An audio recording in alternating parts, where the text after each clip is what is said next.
Welcome to the SMITE God reveal for Thor, the god of thunder.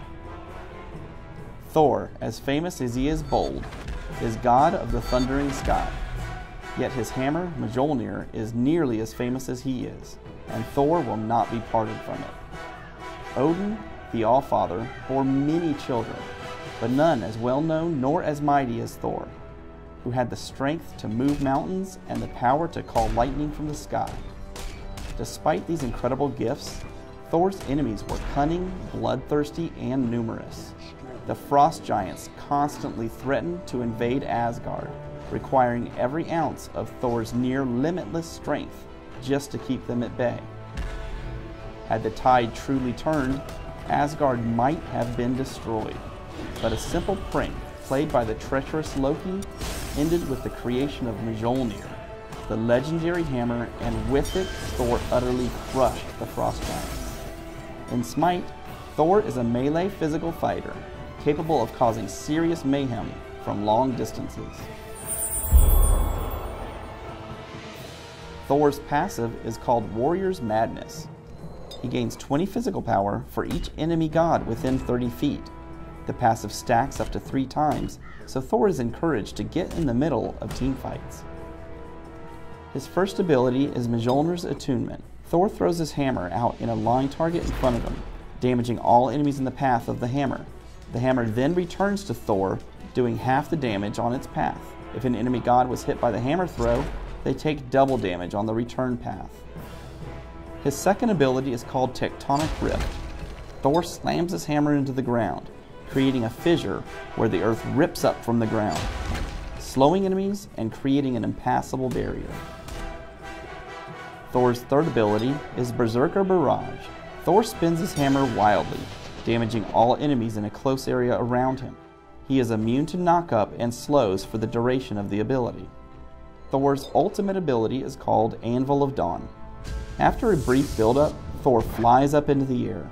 From there, he is able to select a distant ground target where he comes crashing down, doing damage and stunning any enemies in the radius.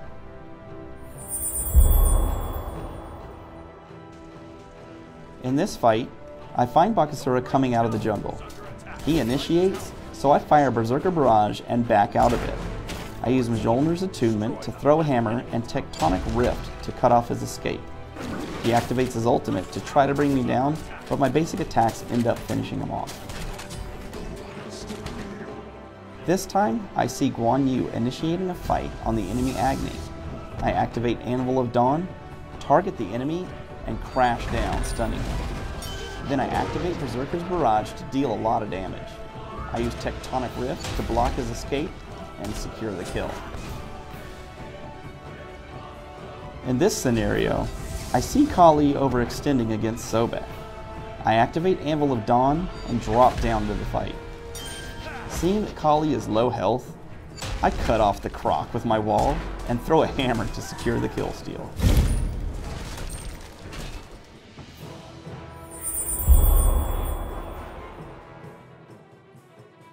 Thor works best in a lane with a ranged slower or disabler. Since he is melee, he has a tough time in the early laning phase. Training Mjolnir's Attunement first allows Thor to kill minions and poke gods from range. After that, I train Berserker Barrage to help clear those early minion waves, and then another point in Mjolnir's Attunement. From there, I follow a similar ranking order, training Anvil of Dawn, Mjolnir's Attunement, Berserker Barrage, Tectonic Rift.